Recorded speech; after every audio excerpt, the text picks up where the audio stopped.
the county rate also, so be aware of that. Lobbying that anybody wants to do, that'd be fine.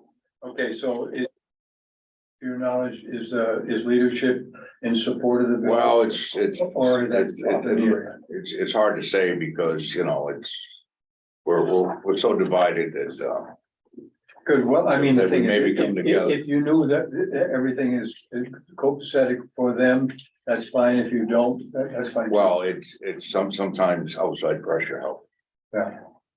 Okay, well, we'll see if we can arrange for that. So any questions from anyone else? Thank you very much, Representative. And please keep us apprised of how that's proceeding. And those of us who are in the house, we'll see it soon enough. Okay, so there are no further, and it was unanimously approved. So I'm gonna hold the approval of the executive committee until we've heard from the other subcommittees. So I'd like to take item 7 next, the general government committee. Representative Horgan, are you ready to report? Well, we approved the commissioner's recommendations. It was nothing too dramatic happened. We did increase the funding for Meals on Wheels, although it's still a relatively small amount in the larger scheme of things, just because their costs for both labor and food are going up. Most of the other, we don't get some money to Coast, which is important because the bus subsidizes the bus that stops right out in front of the complex, and that's very important for all sorts of programming here at the here in the county courthouse complex. You know, people the Riverside Rest Home and various programs that meet here rely on it. And not sure what else is. Register of Deeds. Real estate prices are very high, but the amount of real estate properties being bought and sold, the number of mortgages being refinanced has dropped somewhat, but they're doing pretty well. We're hoping to get an uptick in the amount of sales, and I guess that's about it. So it's pretty close to level funded budget, and we approve what the commissioners recommended. So Okay, very good, thank you. So are there questions from any of those present? Yeah, Fitzpatrick. You're making an assumption that the real estate assessments are going to keep going up? well, the prices are very high, but the number of properties that are being sold has dropped somewhat from last year. I think. Yeah, because there's not a consensus nationwide among economists whether we're headed for a downturn. Okay, yeah, So as long as you factor that in. yes, of course. Yes. We did lower the revenue projections from last year to this year. And I think I speak to the Register of Deeds about this on a regular basis. Yes. But we remembering that, you know, the revenues are a whole big picture, you know, as I'm sure they were in Rochester. We feel optimistic that if those revenue estimates aren't met in deeds, we've been doing pretty well at the jail for the first 2 months of the year, and we're encouraged. So we think if there's a shortfall there, we can pick it up specifically at the House of Correction. Yes. Yes. I'm Catherine Barabee, Yeah. Register. So I'm not going to sugarcoat it. We are down, 62,000 from this time last year. But as Ray said, we're in a difficult time of the year right now, also with the winter. And but the inventory is very low. Yeah. And so I think it's something we have to really watch carefully. And with every quarterly, to watch it and to see how it's going. I do have concerns about. Yeah, you should. Okay. Yeah, so it's something that's, I know properties that are going to be coming up that are going to be sold pretty easily, for great amounts, but the inventory is very low, so. Your crystal ball is a little cloudy, but. It is very cloudy. Other questions from anyone in this regard? Okay, thank you. So now I see item 6.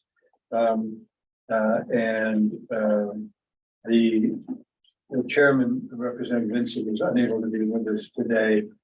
So as usual in this circumstance, I'm going to ask Administrator Bauer to summarize the Criminal Justice Subcommittee budget recommendation, and we've discussed this, so it's a surprise. Ray, are you ready to give us your? Yes, sir. So the Criminal Justice Committee met with every elected official and every department head in the case of the House of Correction, and Carrie Conway in case of our criminal justice programming. So as was mentioned, our internal numbers at the House of Correction are actually quite low, somewhere around 90 to 100 of our own inmates. Correct. Our boarding population now, the ICE in particular, have lifted their moratorium that they had during COVID. So that brings to us more ICE inmates. Now, the ICE inmates that we take, because I know this is of concern to some members of the delegation, the ICE inmates we take are criminals. So they've been convicted and served time in state and or federal prison systems, and now come to us for their final deportation acknowledgement, because it's part of their original plea bargain that they would agree to deportation when they finish serving their sentence. But there is a check-in, I guess, for lack of a better term, with the federal court. So we've been bringing a fairly large number of ICE inmates down from Berlin, both the state prison and the federal prison in Berlin, that are staying with us until they have their hearings in the federal district court. And then the deportation process continues. So we have that's been, and there's my understanding, a couple hundred more ICE inmates waiting for that same process. So chances are it'll be going on through the whole year anyway, and that's helped boost our revenue even a little bit beyond projections for the first 2 months of the year. The county attorney's office, well, I'm going to save that to last. We still run our what used to be the domestic violence unit. Now it's really called the Family Justice Center. And we continue to have grant money to run most of that program through the balance of the year. It's about $180,000 in grant money. We also have the only last child advocacy center. All the other ones across the state have closed. We continue to get grant money to offset a portion of our operations. So we continue to operate our child advocacy center, which serves as a hub for the interviews of victims of crimes, particularly child-related crimes and sexually related crimes. And that means that these victims only need to be interviewed once. But I don't want it, and Tom Velarde always makes a very strong point about this. This center and these interviews also make it so that the cases don't go forward because there's inadequate evidence. So it's not simply a prosecution-based advocacy center. I mean, if there is a victim, certainly there's tremendous advocacy, but it also clears people that the county attorney's office doesn't feel there's adequate evidence to prosecute. So it's not just one way. Medical examiner, Tom and I kind of take a best guess. It's how many people die really under the direct care of a doctor. And then there's a consideration between the county attorney's office and the medical examiner's office about deciding whether to order an autopsy or simply a check into the circumstances. Obviously, that's a county expense by statute. And Tom works with the medical examiner's office to make that determination. So it's kind of our best guess about how many people will die in Stratford County in any 1 year, not under direct medical care. So as an example, 99% of the people that pass at Riverside aren't involved in this. Mhm. These are simple, 99% of the time are people that, die in the community. Also that does, I think, more so than a few years ago, there is different considerations for those people, you know, that die of overdoses. I think at the beginning, there was a lot more done, a lot more autopsies done. Now there's a lot more lab work done to when the evidence so dictates. The sheriff's department was reviewed quite heavily because this year, our revenue projection from Frisbee Hospital for the details at Frisbee were there less because they've gained their more experienced staff. If their staff decreases or they lose experience, chances are we'll be asked to do more, but they more than compensate us for the cost of our deputies that are up there. In other words, we've tacked on a few dollars an hour, you know, just to cover to cover our administrative expenses for processing the bills and those kinds of things. Dispatch center, you know, we continue to dispatch for nine of the 10 Stratford County communities. And we dispatch for a variety. Sometimes we dispatch for police, fire, and EMS. Sometimes it's just police, sometimes it's police and fire. So it's a mixture of above. And our $3.5 million radio upgrade is about 6 months out from being completed.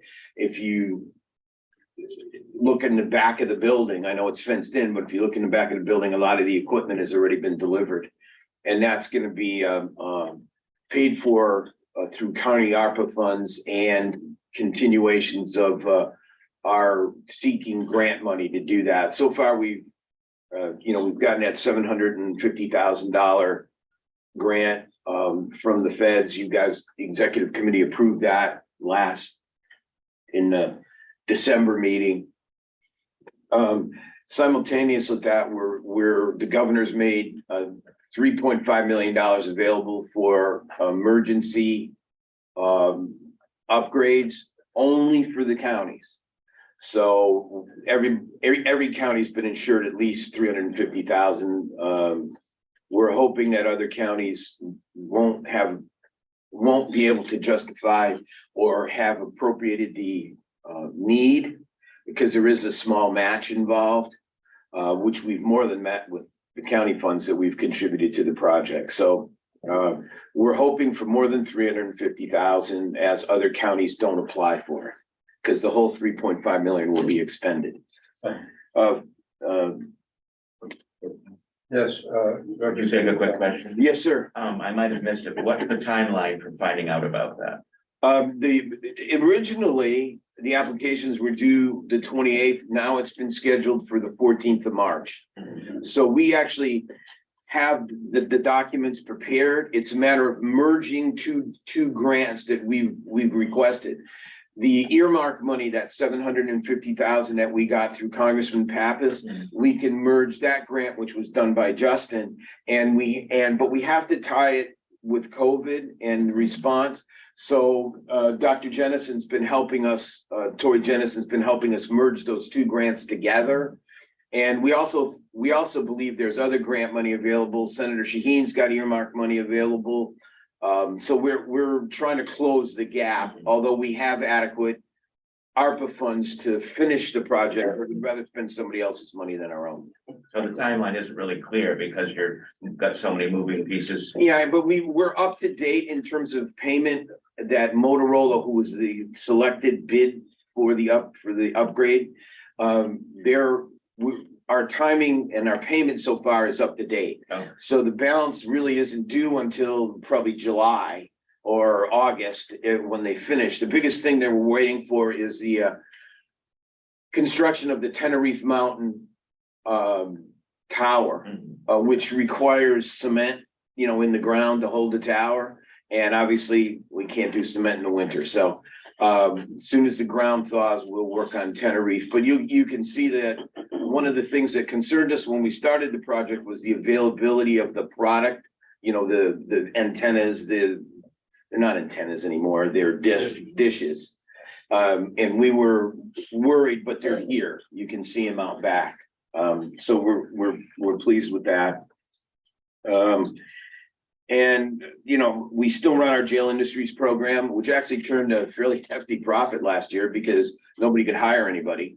So we got all that overflow work. For those of you that are new to the executive committee and the delegation, we have to get a letter from the Department of Employment Security that says we're not displacing any local workers. And we pay our inmates at market rate, which they set. We take 40% of that for the offset of the run of the program. 10% goes to victim assistance.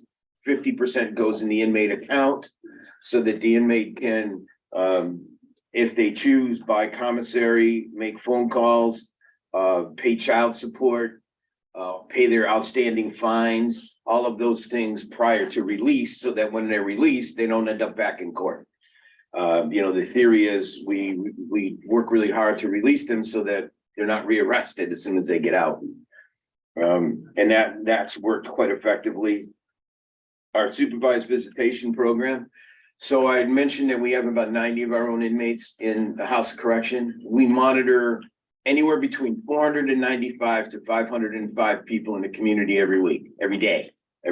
I get weekly reports on Mondays that tell me how many people we've monitored. So it's between 495 and 505. And those are pretrial, mental health release, post-conviction release. So we can release them earlier than what the court says their minimum sentence is if there were of stellar behavior and participated in our educational programming.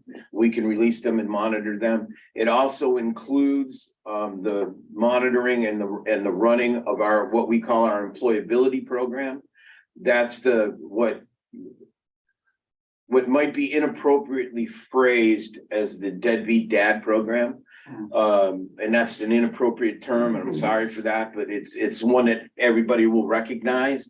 It's one that people who haven't paid their child support appropriately, instead of the court putting them in jail, which, as we all know, makes no sense, because they can't pay. We in turn work with the Department of Health and Human Services for the state. We run the program to help them get a job, if they don't work at a job that it has the ability to garnish their wages and pay it directly to the state, they pay us the wages and we turn it over to the state. Just in money we've collected in the last 6 years, we've collected in excess of $800,000. Now, that's not counting the money that's been directly paid to the state through the garnishment of wages. So I would venture to say, when you add that in, we've collected millions for the children of the community who's has a court order to pay child support. And that's men and women who are in that, paying that child support. So that's ergo the inappropriateness of saying deadbeat dad. And again, I talked about community corrections and mental health. We watch about 80 people. Personal comment. The largest sin in the criminal justice program is incarcerating mentally ill people. So we run our mental health court, but we also run mental health release. A lot of people, police departments don't have any place, and courts don't have any place to put people who commit crimes because they're mentally ill. So they put them in jail. We then process them through, have them see our psychiatrist, get them stabilized on their medications, and then release them to the community with community supervision, which includes, making sure they do follow up with community partners and other mental health agencies and they've all been really associated with prior to being arrested. A lot of times they go off their meds, they, do something or another, and that encourages them or forces them to act in ways that technically it's a criminal offense. So it's really the transitional housing continues to run. Those are people that have no home when they're released. About average, maybe 90, 100, 120 days they live there. There's room for 20 men and about a dozen women, which we supervise the overnight, the evening and overnights. During the day, they're out looking for jobs. They pay us a certain amount of money for doing that, but more importantly, they earn money so that they can rent something in the community, which, as you know, is extremely difficult. But that's what gets them out of our transitional housing. Pretty strict rules, as you'd expect. That's enforced by the people. That's the entire criminal justice report. Are we still handling the Rockingham women as they have? We are not. They have found that our medical costs are too expensive. So they'd rather send them to jails that don't provide medical care. And I'm not naming names. Okay. Our medical, you brought this subject up, so and I probably said more than I should have anyway, but just let the superintendent talk for 1 second to answer that question. The single most litigated point of those that are in my custody is their medical care.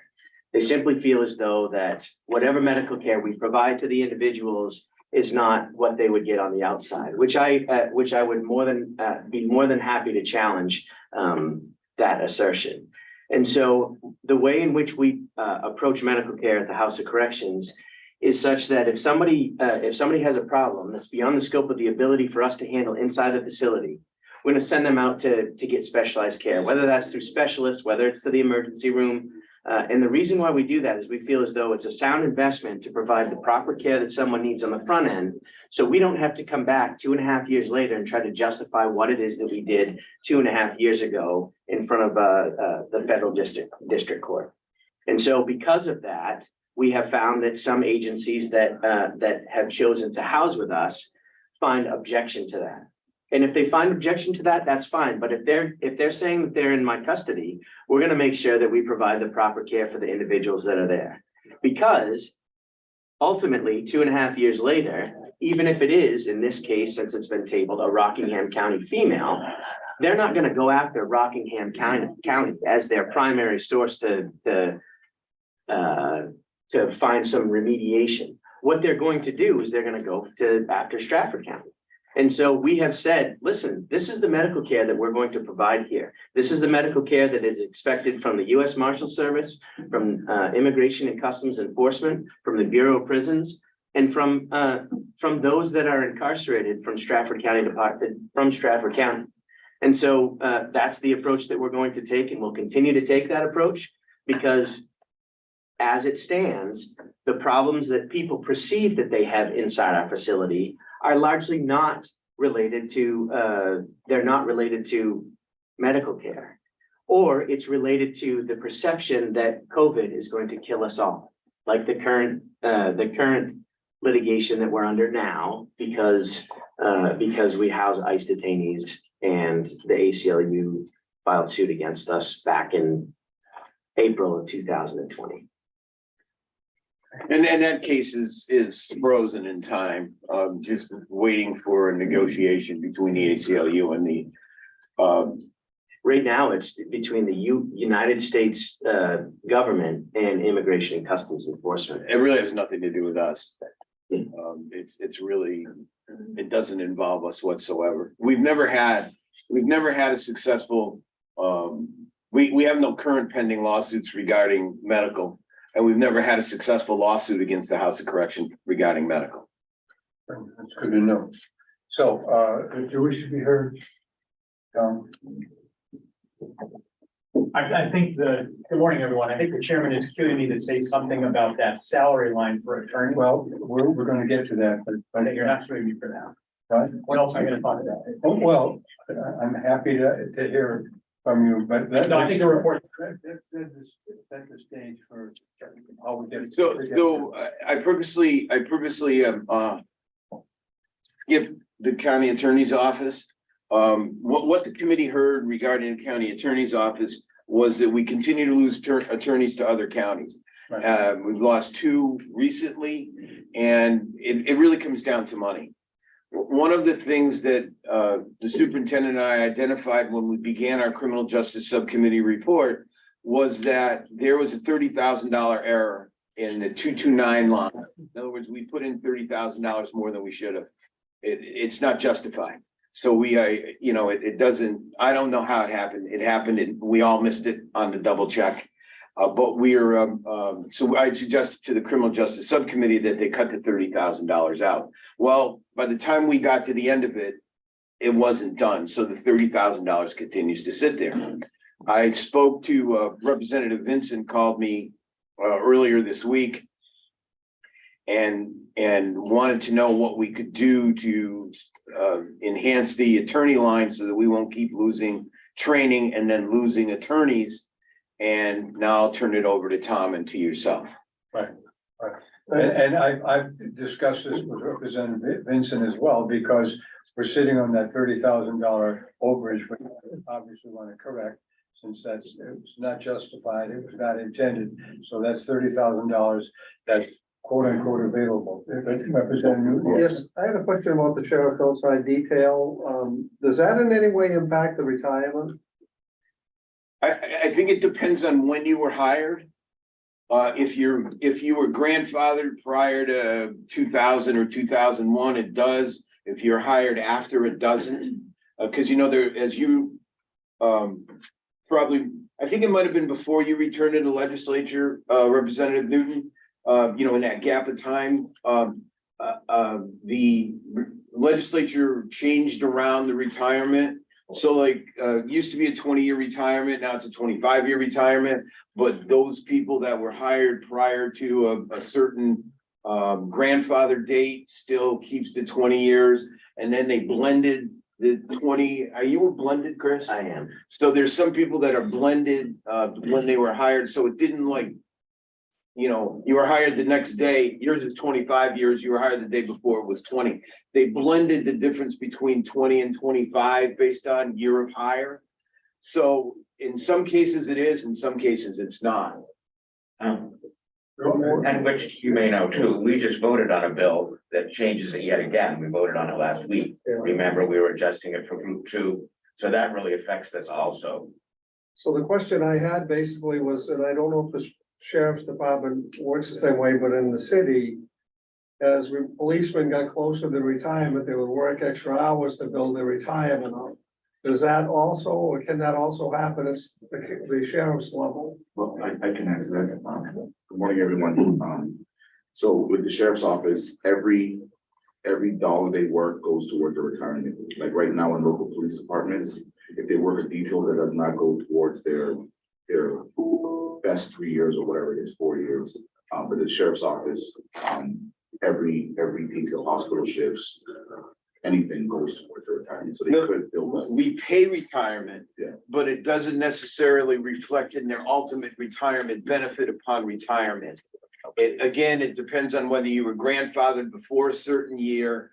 And also, if you weren't grandfathered, your outside details, while we pay retirement, isn't counted towards your retirement. So if you were hired last week and you're working details, doesn't help you 25 years from now when you go to retire.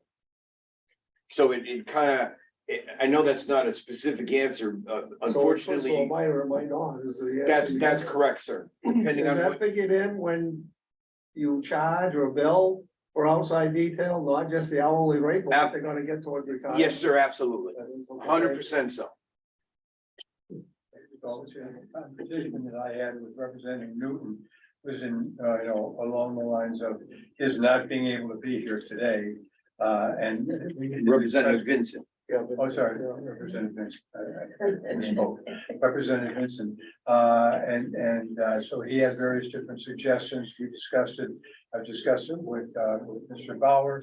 And so this $30,000 is what we're talking about. So Tom, you want to weigh in on this because I think that's my cue.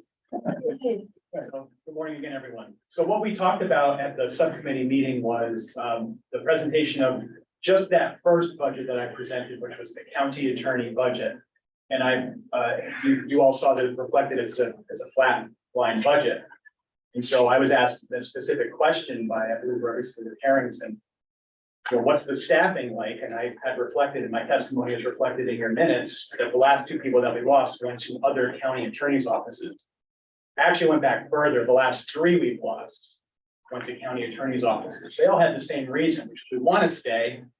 But we're getting a lot more money to do the same job elsewhere. 2 of the 3 were also recruited by my colleagues. Other elected officials called my people and said, we want you to come work for us. I take that as a compliment, but it's also a nuisance, obviously. So that conversation is what morphed into talking about this $30,000 that's unaccounted for. I've been approached asking, would that make a difference with the remaining staff? I said, of course it would. I'd be most grateful for any assistance. I will tell you also that when we're talking about this very specific line of personnel in the budget, please remember that attorneys aren't more important than any other position, but they are differently situated, which is they've gone through 4 years of college. They've gone through 3 years of law school. I'm hiring people that have hundreds of thousands of dollars in debt and they're being crushed by it. And so they're looking at that saying, if I can make $10,000 up the road in Rockingham, I'm going to Rockingham, no matter what their loyalty is. So it's just a different kind of situation. I'm sure some of the positions at the nursing home might have the same thing with specialized training, but this is becoming an acute problem for, frankly, the prosecution bar across the state, as we are now robbing each other of personnel. So that's the position I find myself in. I thought Representative Harrington and Representative Vincent asked very thoughtful questions about that. Why am I flatlining? Because we have to. You know, I can't keep coming to you and asking for more money.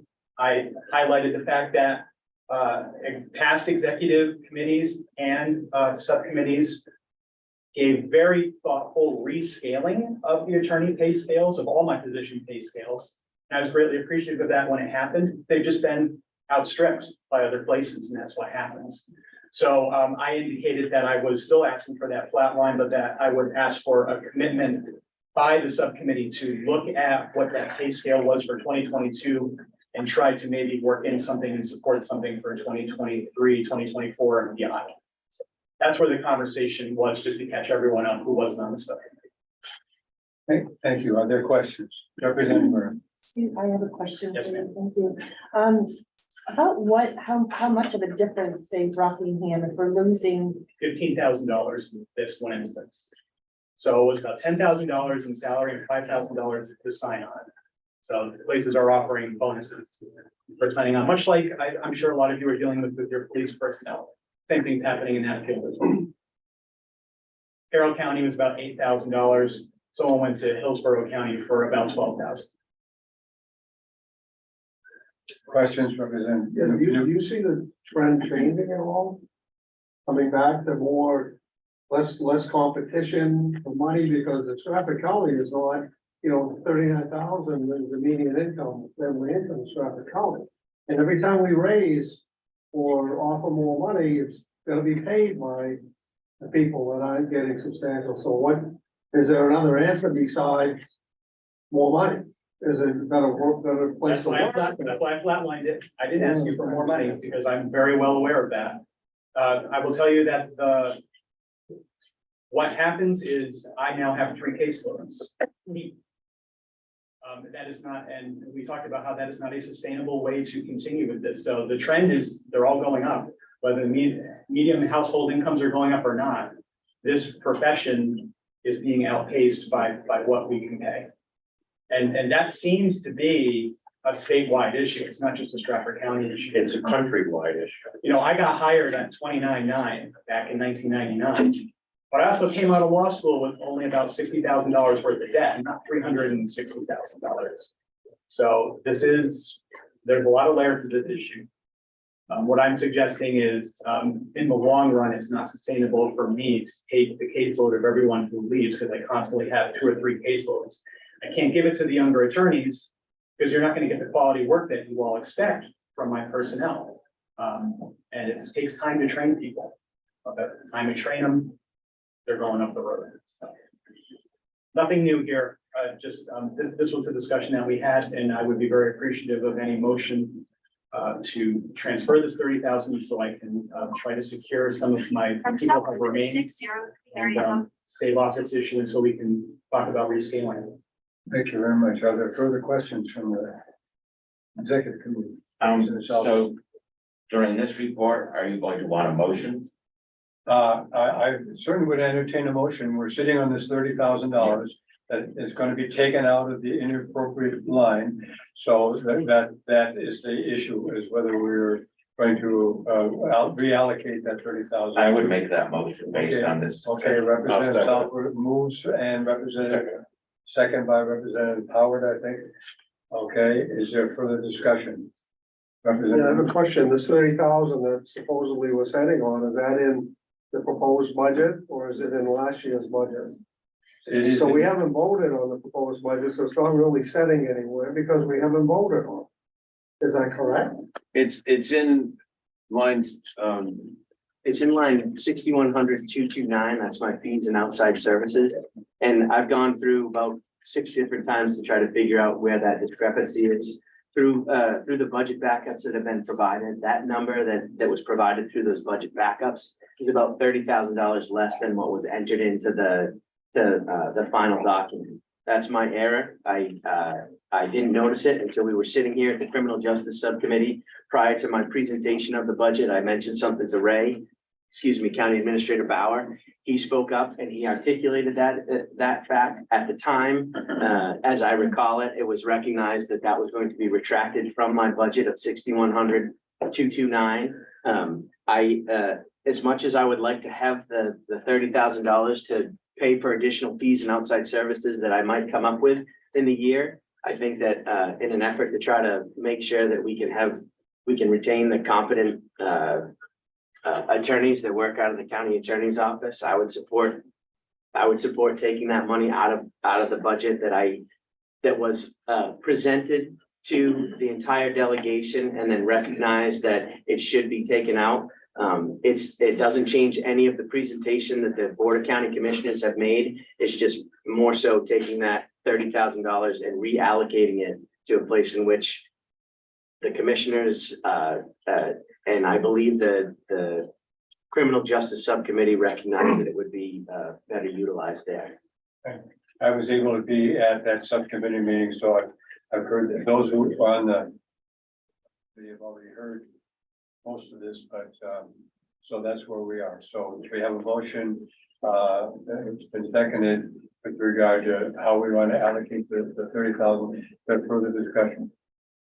I would just, since I made the motion, just add that this is just the beginning. Obviously, we're gonna have to look at this line item next year much more seriously and the year after that. Because this isn't gonna close the gap. It's just a very beginning step. But I see this as a big problem to our constituents, because if we can't keep up with prosecuting cases, they're not getting their county services. Further discussion. Okay, so you're what's that?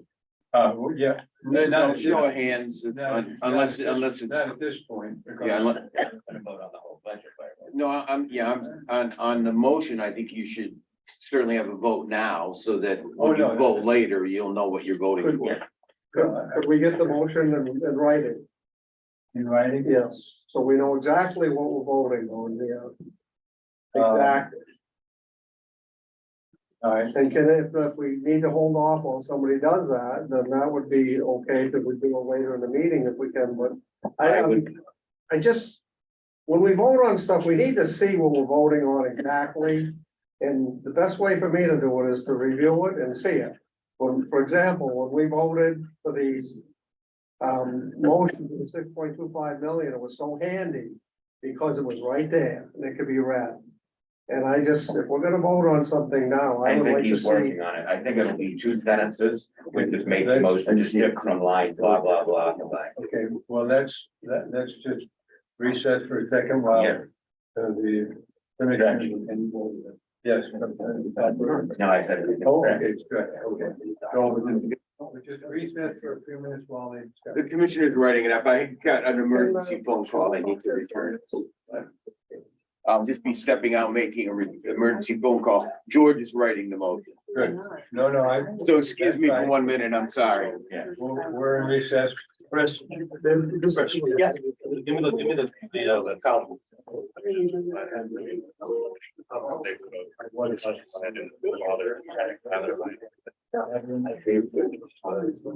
We never.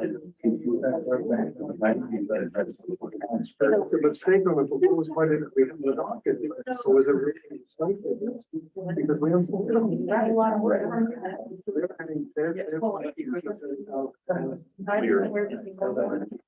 You can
at an hour at this point.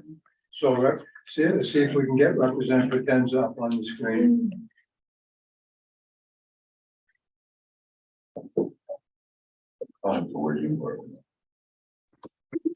I'm here.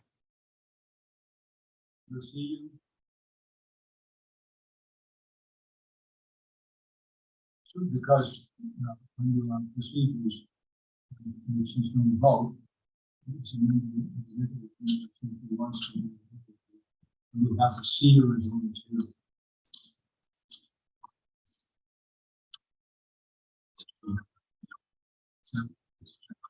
What? There's the, okay. Okay, but we have to see you live, Representative.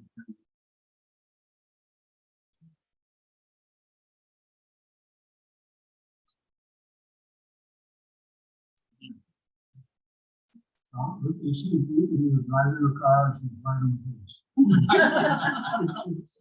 Ride the horse. All you have to do is we have to be able to do it.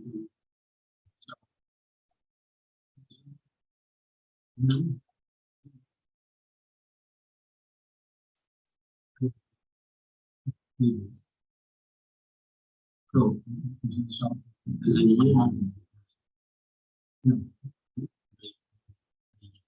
$30,000 house of 6100-229 fees and outside services to the county attorney's 4100-1002 assistant attorneys in 2023 commissioners proposal.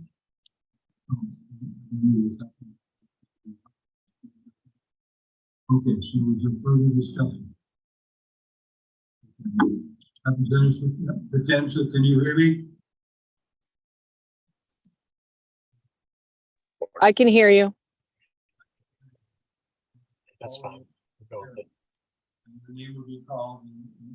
Okay, so assessment submittals over to you for the other one. You'll be in the roll call, okay?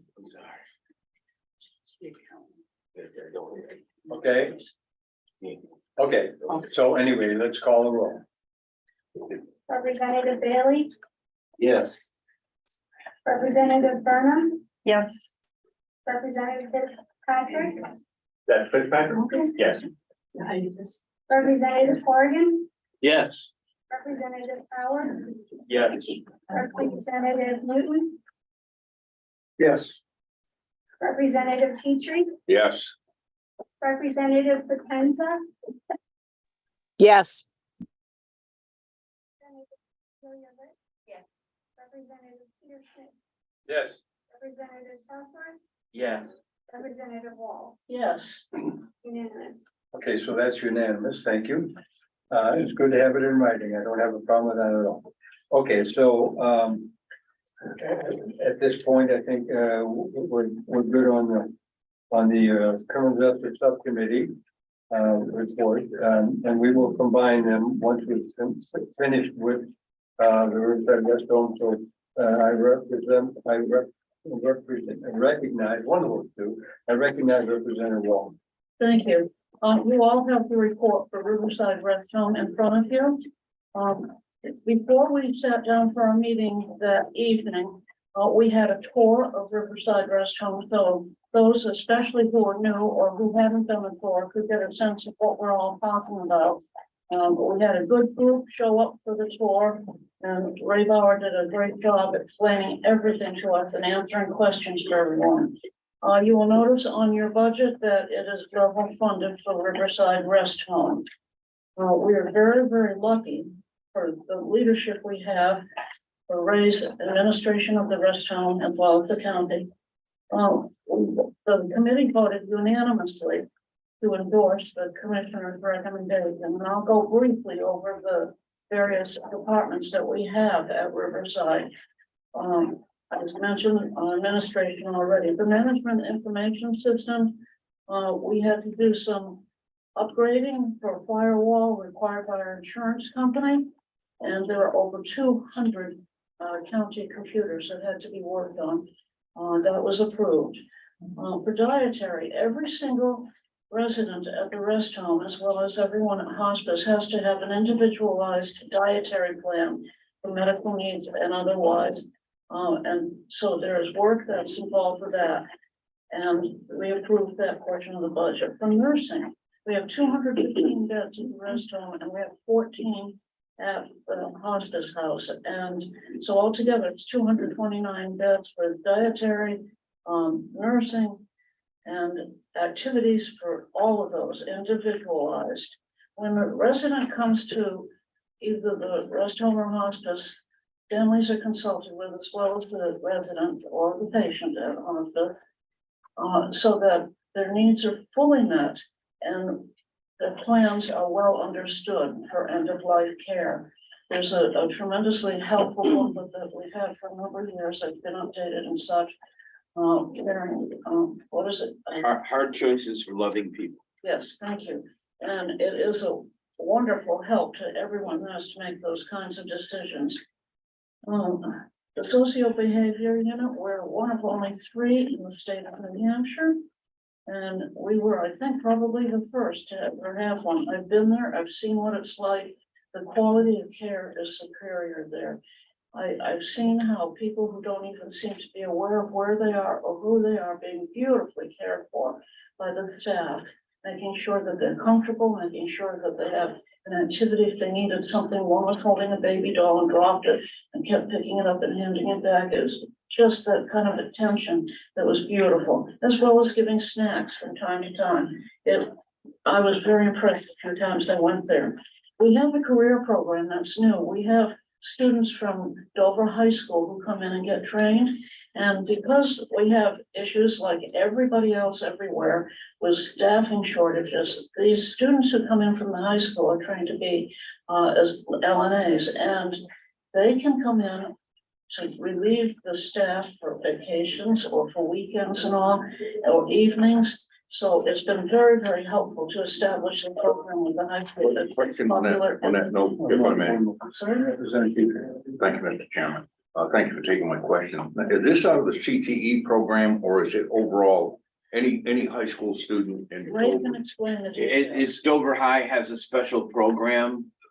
It's actually honestly like a pre-nursing program, but the first step is they train them as the students as LNAs, young ladies and gentlemen. And we are their host site. You know, they have to do we call it a clinical. And we're the host site. In fact, they were there just last night. So they come one night a week and work with our staff.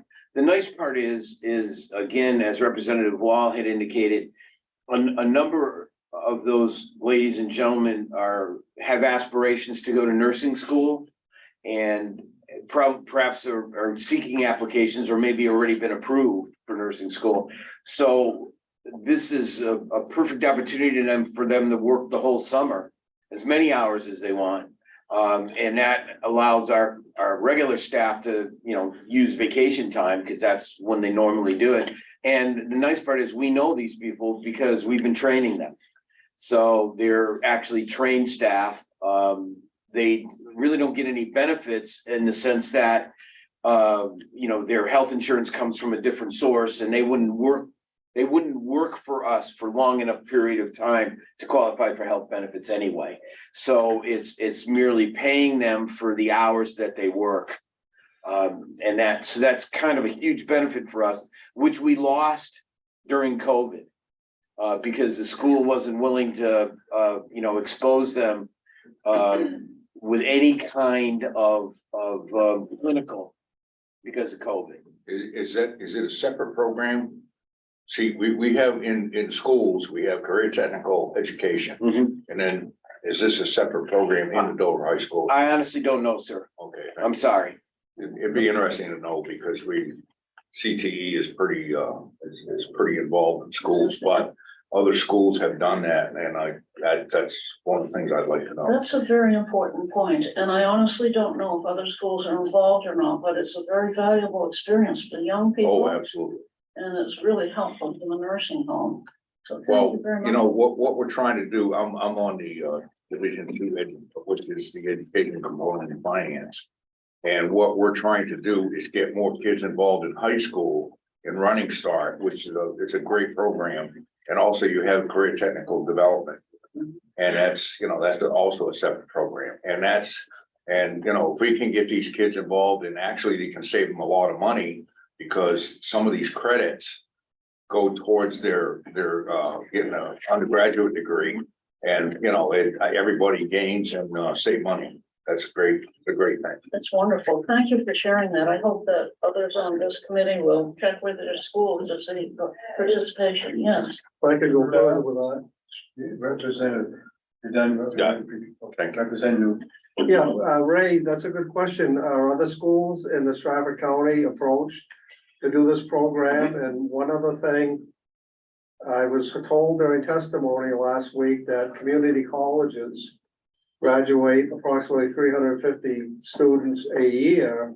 And what was interesting with the community college students, they have more of a tendency to stay in New Hampshire as opposed to registered nurse program. That is true. And any outreach for that would be certainly welcomed, and you probably already do it. We do. They have what they call career days, and our staff development nurse goes there for career days. Honestly speaking, a lot of the newly graduated nursing likes the excitement of the ER, you know, because it's an exciting place. They have a lot more equipment and machines, but where we've been able to recruit nurses is for the hospice house. Interestingly enough, as Representative Wall knows, it's our nurses' aides float back and forth. Our dietary people, housekeeping, they float back and forth. Who we don't float is the nurses. Because the level of nursing expertise that's required at the hospice house is different than the nursing home. It's more related to, help me, Brianna. There's IVs and there's a significant amount of palliative medications that are. And we're talking about medications way the other side of morphine. It's palliative care. Yeah, and so it takes a certain skill set that all nurses are trained in, but it's not a skill set that we use at Riverside. So if somebody needs the benefit of that skill set at Riverside, and it doesn't happen very often, we'd move them to Hyder. So the nurses at Hyder are, you know, have that little different use of their skills. So we tend to leave them there and not move, you know, not float them back and forth. And there is a few nurses that prefer to be at Riverside that are skilled enough to go to Hyder, and we do use them periodically for that purpose.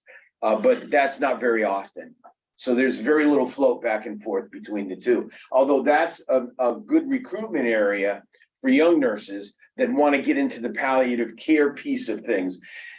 When we do, I've done several presentations, mostly through UNH, that bring a group of students to Hyder, and we do a presentation for them. A number of them have entered nursing because of personal tragedies, you know, where they've lost grandparents, parents, you know, to a prolonged illness. And some of those young ladies and gentlemen are really interested in the palliative care piece, because that's why they're getting into nursing in the first place. So those people we've been able to capture as employees. In fact, right now, if I don't have any openings for staff at Hyder, we were approached by a nurse who used to work at Hyder, who left us, wanted to come back, and I didn't have a spot for her. You know, we certainly offered her a spot at Riverside, but again, her love was palliative care. So unfortunately, we couldn't use her. So, you know, thank you. And you're right. Good, Representative. Yes, thank you. Okay, Representative Horgan. Representative Horgan, I do see you raising your hand. Yes, I did, yeah. Okay, Oh, well, I mean, what question, do you have a question? yes, how much, there's controversy in Concord over whether to continue licensed nurses nursing assistants. So how long does a trainee have to work before they become licensed, obviously? It's 100 hours. Yeah, it's the licensure is completed, once the completion of the program is when they apply for the license. So part of that is, I think there's discussion regarding the certification versus a license. Yeah. Many of the states do operate under a certification. It is a license. It's up to, it varies state to state. They'll transfer some hours from another state into this one. However, it takes a little bit more in New Hampshire to become licensed as a nursing assistant than it would to be certified, for example. So it's not through the hours necessarily that are completed after, or it's during the program. So that's why the program with Dover High School, that's the program that they're offering over at Dover High School. So there's the clinical hours are part of those 100+ hours in the program. I see. Okay, thank you. Everyone. Any Okay, questions? so just a couple more things, because I know the hour's late. Thank you, everybody. Again, the county does everything in our power to try to keep people at home and comfortable as long as possible. You will note that, the county does contribute to the homemakers as well as the Meals on Wheels programs. This is to help keep people as independent for as long as we possibly can. When they get into the rest home, as I said, they all have individualized care plans. They all have individualized diets. There's a doctor on in-house position actually for 24/7, which is really beneficial to us. You've all heard about the infection control at the previous meeting. If you have questions, further questions, you can ask Bree on that. And all I can say is that all in all, everybody is encouraged to perform to the best of their abilities at the restaurant. There are activities of all kinds, individualized activities, as well as small group and one-on-one thing. So it's a quality of life that we are offering at the rest home. And of my observations over the years and visiting there, and listening to people who have family members or friends there, the quality of care at Riverside Restaurant is really superior to, honestly, to most places I've experienced. We're very, very lucky to have the administrator we have. We're very lucky that he is supportive of the staff at Bree. It's wonderful. And it's a wonderful, wonderful resource. It's remarkable that we're able to stay within our budget, meet the tax caps of Dover, Rochester, Somersworth, and keep our taxes generally pretty level or just minimal increases. So I want to thank the commissioners, and I want to thank Ray and Bree for the fabulous job you do running Riverside and hospice and trying to keep quality of care there, quality of life, and still work within a really reasonable budget. Yeah, once again, the committee voted unanimously to support the commissioner's recommendations for the budget. Thank you. Other questions of Representative Wall? Seeing none, okay, so now we've completed the 4 subcommittee reports. Is there a motion to approve the totality of, moved by Representative Wall, seconded by Representative Patrick? Is there further discussion? Representative Pell. I just have a brief remark. I'm sure a lot of people have thought of it too. I think there is going to be continued pressure on wages and benefits in the foreseeable future. And I think we just have to make sure we build that in, all the way, through these budgets.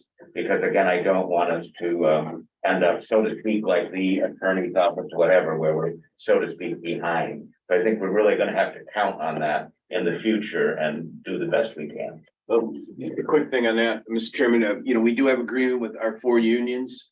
Those agreements are in place. And the commissioners have authorized a similar wage package for the non-union that's in this budget. Obviously can't be paid out until the budget's approved. So it'd be paid retroactively to January 1st, as we do every year. Okay, Representative. So the agreement that is in the budget now is good just for this coming year, sort of Right. year agreement. We have and you bring up a good question, Representative Newton, and let me try and answer this as quickly as I can. We are different than probably every municipality in the state of New Hampshire. Most all municipalities, to the best of my knowledge, have an agreement with the union to pay a percentage of our health insurance. It's like 80-20, 75-25, something like that. We don't operate under such an agreement. Our agreement is we pay a subsidy towards the health insurance. Now, that subsidy happens to be in the area of 80-20, but it doesn't have to be. If the health insurance goes up, any increase in health insurance is incumbent to be paid by the employee. So when we're walking into negotiations, if you've already agreed to an 80-20, then there's little incentive for the union to negotiate health insurance because their members are only picking up 20%. The municipality's picking up the other 80. With us, the entire increase, absent an agreement to the contrary, is picked up by the employee. So that encourages the unions to negotiate with us to come up with an equitable agreement so that that health insurance increase doesn't fall totally on their employees. Thank you. Further questions? That's why we can't have a multi-year agreement, because the health insurance changes every year. So Representative Potenza, can you hear us?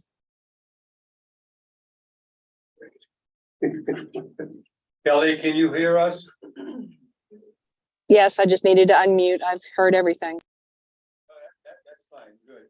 Okay, so because Chairman McGlaris, we wish to be heard. I just want to say one thing. In the past union negotiation, the county commissioner's position regarding paying those folks that work for us that are at the lower end of earnings. I want to read something to you. I just want to read this to you. This is what's posted in McDonald's during this process when we were trying to negotiate. This is what you're up against. When you to Representative Southworth's point. Day shifts are between $15 and $16 an hour. Second and third shifts are $17 and $18 an hour. I'm talking about McDonald's now. But you hear me out. Free meals, 401k, flexible schedule, $3,000 for college, growth opportunity, and paid time off. That's just to go to work for McDonald's. Okay? So, in this past negotiation, my colleagues and I wanted to bring the lower folks up, okay, that work for us, because that's who we were competing against. That's just a quick example. And it's not going away. It's not going away. It's not going away, okay? And is it fairly representative of what's out there other than McDonald's? Yes. Yeah. And Walmart, same kind of deal, okay? You can be a greeter at Walmart and get paid this kind of money. And that's the focus. That was the focus of the settlements. Right. So those of us non-union are obviously in a lot of cases the higher paid. You know, we accepted a lesser settlement compared to the percentages that were given to the lower paid people.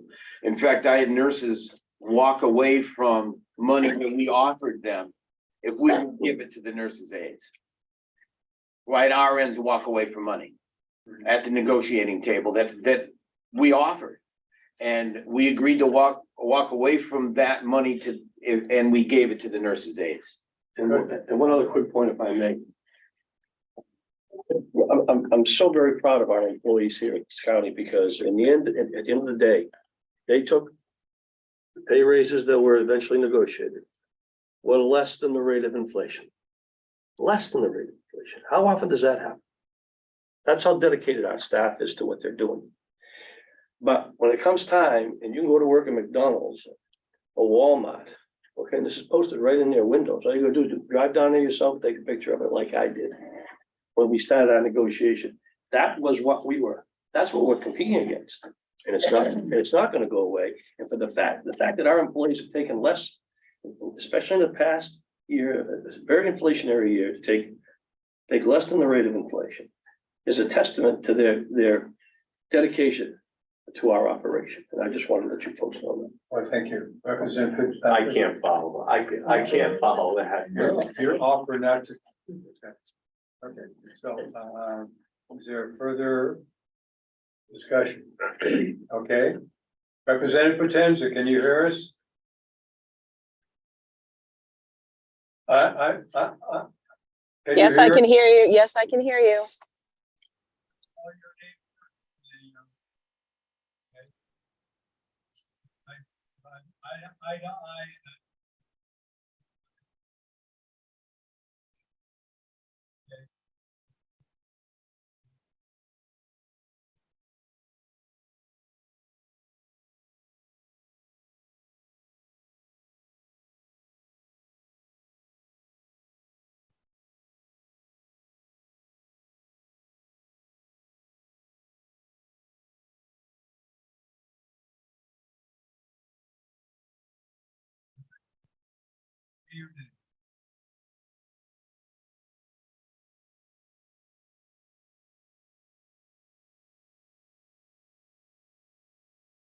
Can't hear you.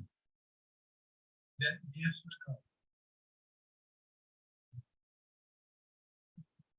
okay, we'll come back. Come back.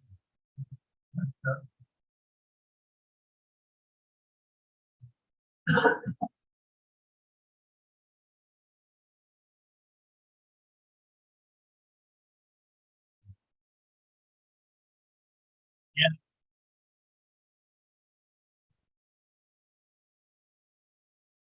Yeah.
I can't hear anything, but I guess if you're voting, I'm voting yes.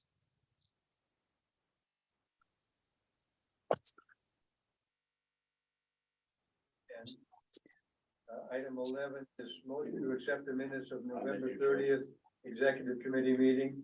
Mr. Chair, Yes, do Representative. you want her to correct the vote? Yes. 11-1. Okay. Yes, Representative Wong. I move that we accept the minutes of the November 30th, 2022 Executive Committee. Second by Representative Peak.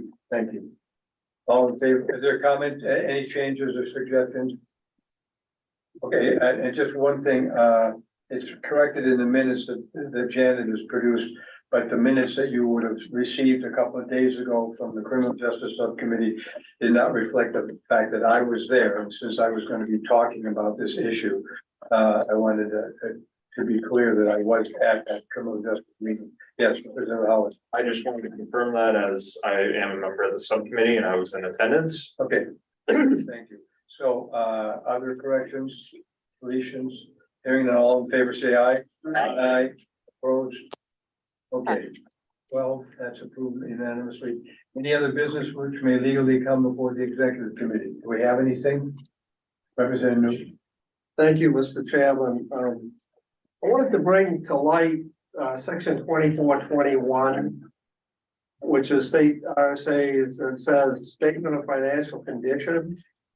The county commissioner shall deliver or mail to each member of the county convention, the chairperson, board of selectmen in each town and the mayor of each city within the county, to the secretary of state prior to the 15th day of February annually, a statement of the county treasury depicting expenditures and income on the preceding December 31st.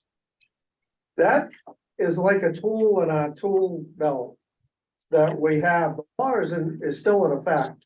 And what the understanding is that there's a conflicting law, and that 28.3 says the financial report with the clerk of each board of county commission shall forward the commissioner of revenue a report giving the information concerning the financial conditions of the county. And then it goes on to say 23A, which is the county close of books, county close of books. It says they've got 90 days following the end of the county fiscal year. So if you review 2421, what they're asking, what I read them asking for us to get is a condition county treasury depicting expenditures, which is a picture or a snapshot. And I recently been kind of a bugger and going after the county and saying, okay, let's look at your check manifest and stuff. And whenever I would find a condition, first of all, do a great job. It's without question, they do stellar work. And I believe they've got awards for doing that. And when I asked for a particular on that, geez, within a couple minutes, they got the information for me, it's printed out and it's good. So what this would do, what we're supposed to be getting, I'm not saying itemize, the records are closed, this is the closing, what this 2421 doesn't ask them to close the book, it asks them to give us a condition of the county treasury depicting expenditures. And that would be so helpful to me, because what it would show, as we're going forward the budget, it shows us where we've been, so we know better where we're going. And this law doesn't say you gotta close the books on February 15th, it just says the word here is depicted. They're not saying, and what they give us, they could simply say, this could change pending the closing of the books when we get audited and do our final thing.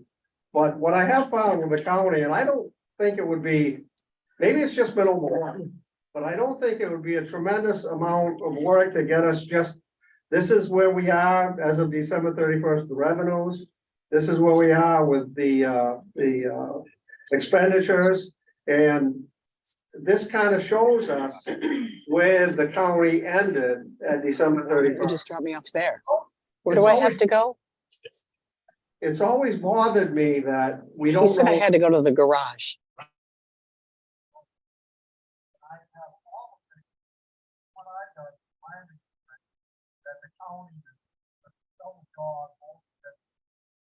They're spending taxpayers' money and making it home. And this is just something I don't. Law says shall deliver, and it's still a law.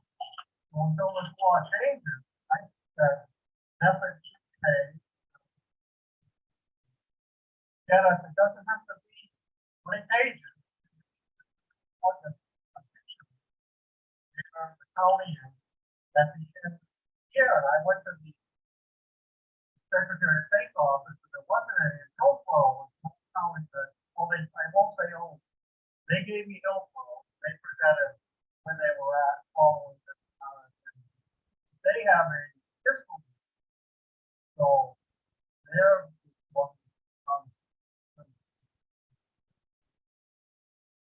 and we could forward. Just as I wanted to bring it to the executive committee, I don't think something that we could get out of, and if we could get it to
catch-22 situation.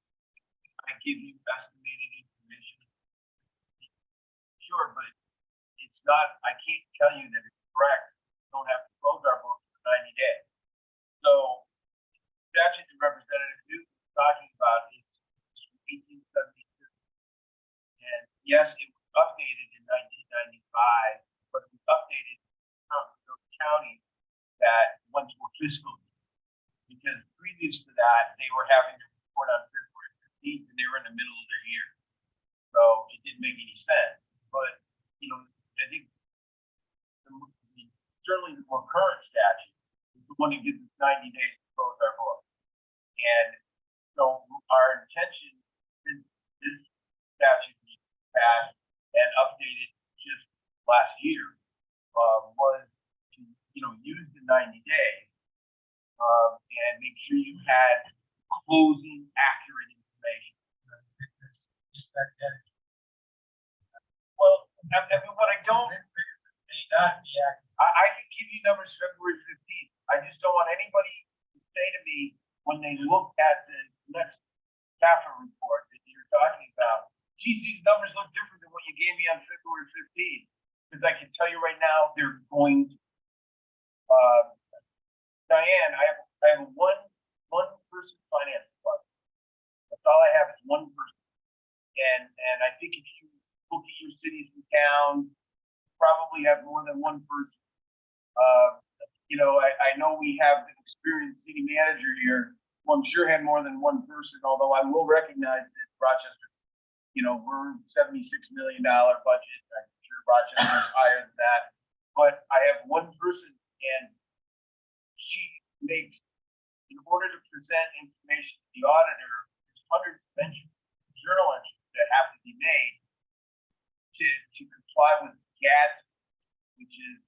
government. Right. And Gatsby keeps changing, and it changes sometimes for municipalities faster than it changes counties. Sometimes counties are changed faster. So we're on two different levels of Gatsby. And so Diane is required to put forward all this information in a format that will work, that the auditors can work with, comply with Gatsby. And she's one person. And so I can give you stuff, but I'm telling you right now, it's not accurate. So, I mean, I can give you best estimate and, but I can't really give you 100% accurate information until the 90. That's why we went up somehow, and I don't know where the mistake lies. I understand that legislative services statute that, but I'll purposely accept responsibility for the fact that when George Menard negotiated this with Representative Cordelli from Carroll County and on behalf of the Association County, when this statute was put in place, it was with the purposeful intent that we had 90 days to close our book and another 120 days for the audit to be completed. And we could actually go beyond 90 days. There's a provision in here that says you can ask for 45 more days. So now we've never done that. And we don't ever envision doing that, but it's really impossible for me to give you accurate information about this. So if you want guesstimate, but I just don't want you to be disappointed when the guesstimate is wrong.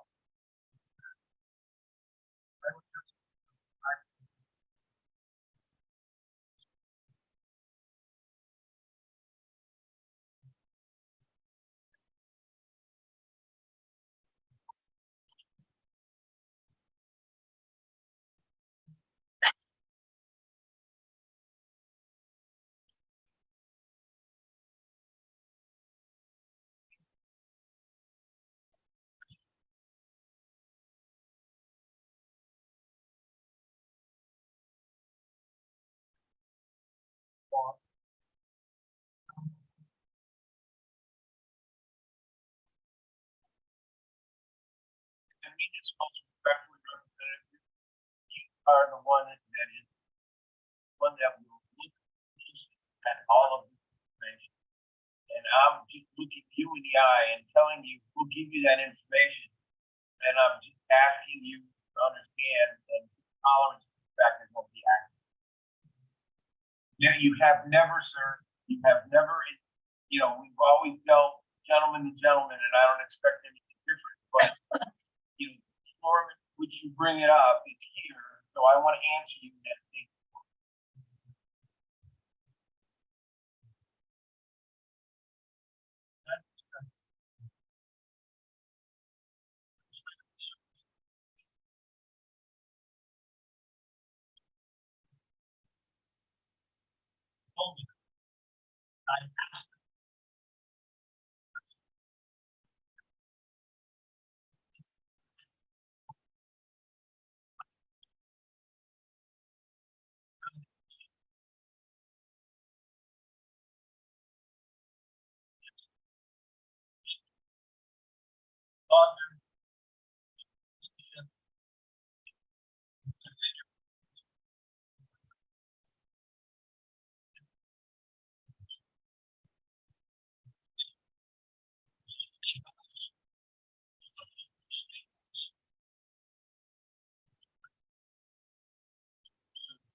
One means that comes that all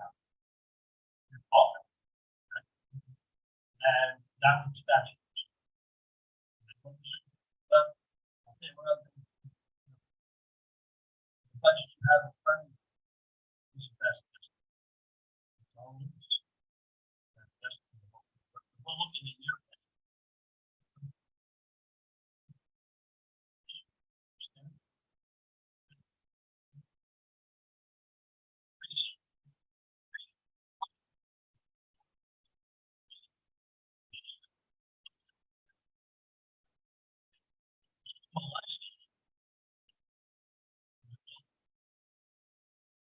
all.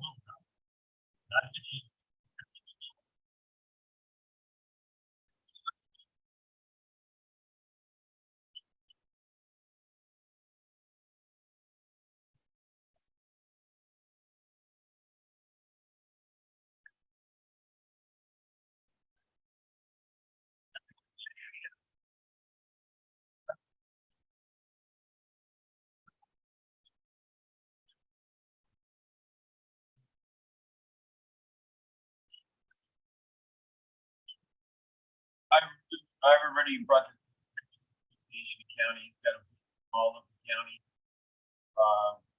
To seek, a legislature responsible. I've already done that because as Representative Newton pointed out, none of the other counties comply. Even Hillsborough, if you follow the timing. So, you know, and I emailed my brothers and sisters in the other counties, and they don't do it. And they all relied on this 90-day statute. So I have already sought and Association of Counties is seeking a sponsor for the next session. They don't believe it can be put in with anything this year. So they're seeking a sponsor for the next session.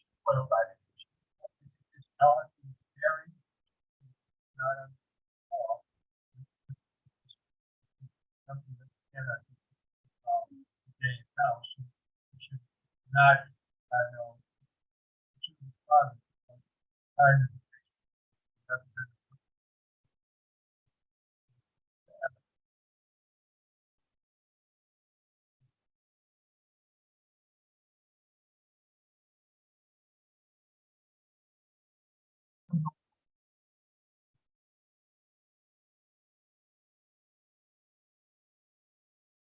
Really know.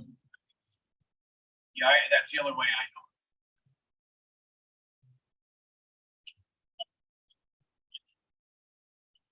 I am trying.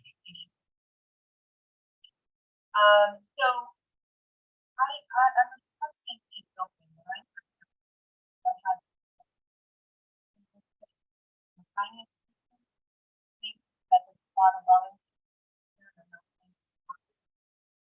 any kind of for some kind of software program that can easily sell and not only give us the budget check.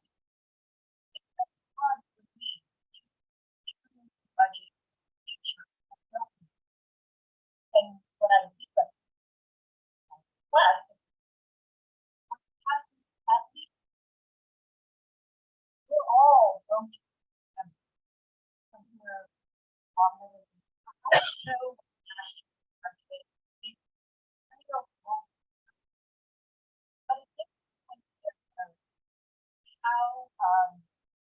how things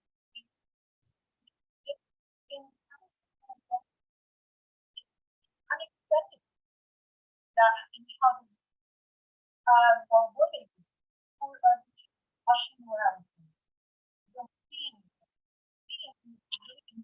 not difficult because I'm not we have one person but that could be myself work on presenting a well-informed budget in the knowledge of unexpended funds and what they will utilize. That's what I think is a better teaching for future budget. In my opinion. And you don't have to do line by line, you've done that here, but it would be eventually less. You can have department, bottom line budget. However you spend the budget, one part of another really doesn't matter as long as you don't see the bottom line budget.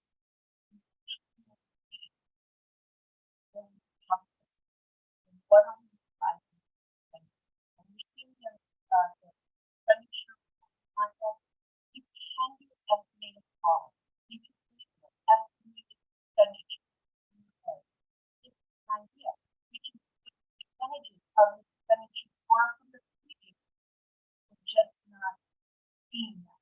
that would help me.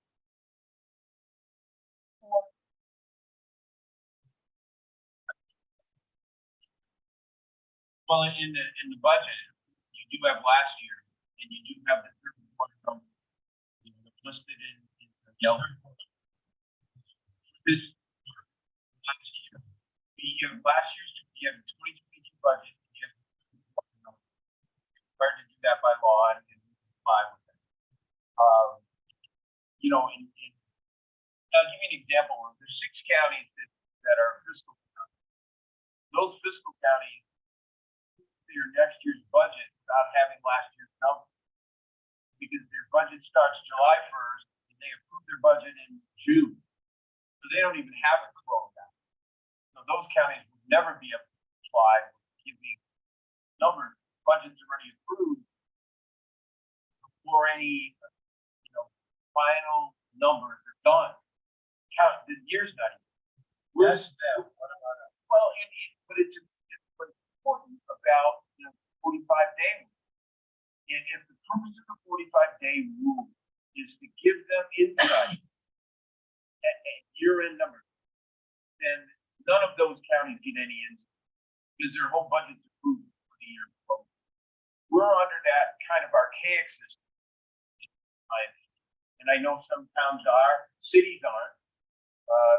I think Rochester approved the July 1st budget without year-end, maybe year-end estimates, but not, if the year's not over, I don't think they can have year-end numbers. So, we're kind of trapped in a variety of things that we're gonna seek to clarify in next year's budget.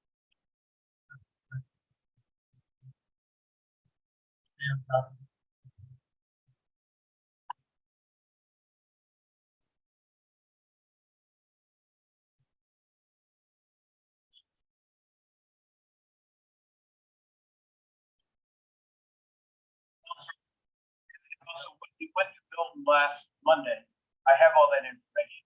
It'll be sent to you today. We can give you any history of expenditure. That's in our audit, by the way. So I'll give you the whole 10-year, Diane. Well, it's what's in the audit, so it's easy to excerpt. So I have the excerpt. I have a copy of my presentation all done for you, and as well as a copy of the revenue projection. There's one of your post-election apps. All of that's going up to you. Give me a thank you. And I just wanted to add that it's important to start together on the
Commissioners,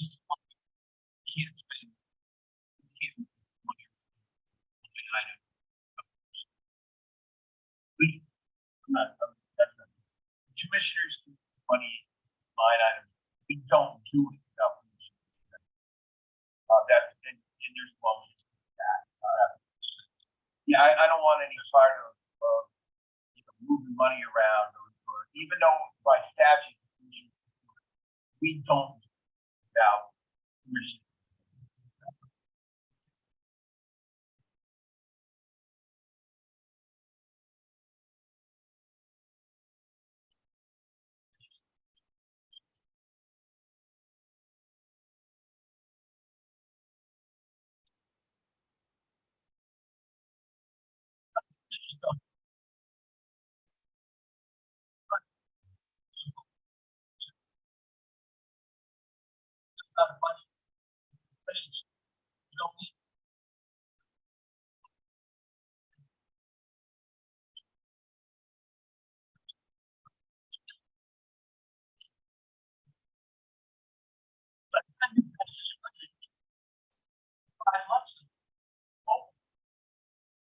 That's why we do. Now, all.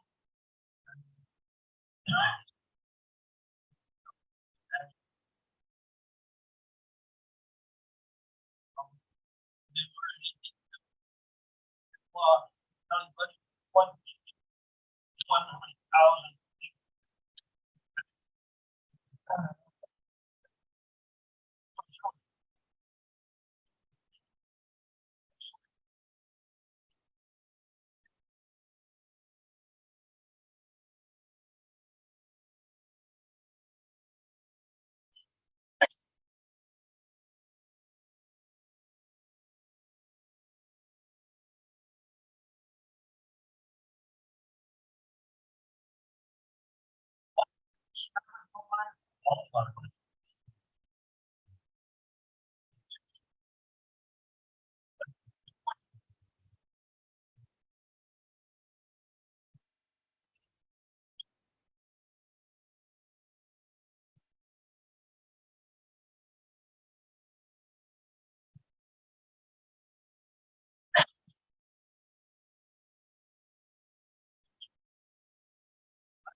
Budgeting. Yeah, stop,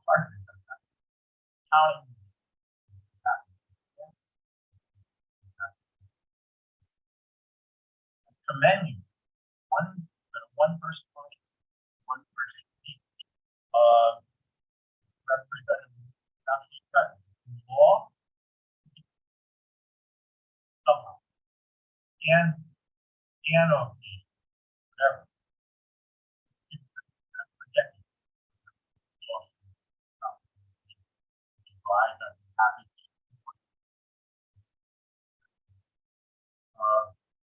And to be used to administration in the budget office. Let us. All right.